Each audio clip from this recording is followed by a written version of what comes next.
our stand is that we believe British Columbians should make the decision on this because British Columbians have to live with the consequences. So we're talking about a project that would create serious consequences for British Columbians over the next decades to come, and that's a decision that we don't think should be made by politicians in Ottawa or by the National Energy Board sitting in their office in Calgary.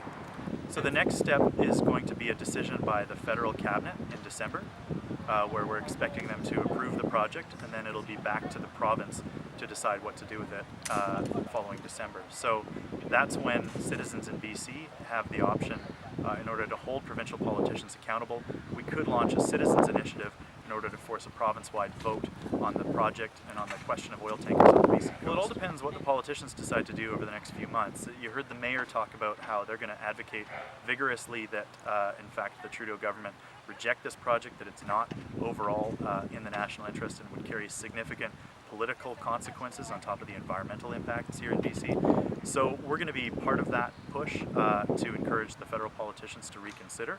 However, if they approve, then we still have provincial jurisdiction to fall back on. And the indication from all of the political parties in BC up until now has been that they don't support oil tankers on the coast.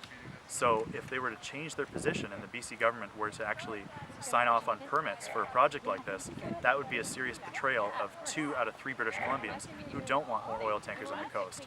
And if that happened, then we think we'd have solid grounds to launch an initiative and put this to the people of BC for a final decision. Right now, I would say the most important people to talk to right now are your federal members of parliament and your MLAs, but those folks are going to be back in their ridings at the end of the month. They need to hear from people here in the Lower Mainland, and we would also encourage people to sign up to our campaign at letbcvote.ca so they can stay informed about preparations for a citizens initiative and be ready in case we have to launch that next year. A lot of the impacts weren't considered by the National Energy Board in their report today. First of all, they refused to look at a National Academy of Sciences report on diluted bitumen, which is the substance that would be carried by these oil tankers.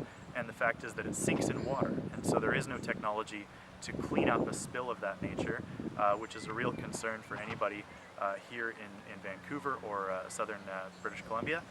They also didn't look at climate impacts, and so the majority of the greenhouse gas emissions from this project would be at the other end where the oil is actually burned. So that's 90% of the emissions overall, and that wasn't part of the analysis by the NEB. So we would be dealing not only with the effects of climate change, but also with oil spills that are impossible to clean up, and all of the hazards that come with 400 oil tankers a year leaving a crowded harbor like Vancouver. So for all of those reasons, we support the mayor's stance and other local governments and First Nations that have come out against this project because the risks for British Columbians are just too great compared to the rewards.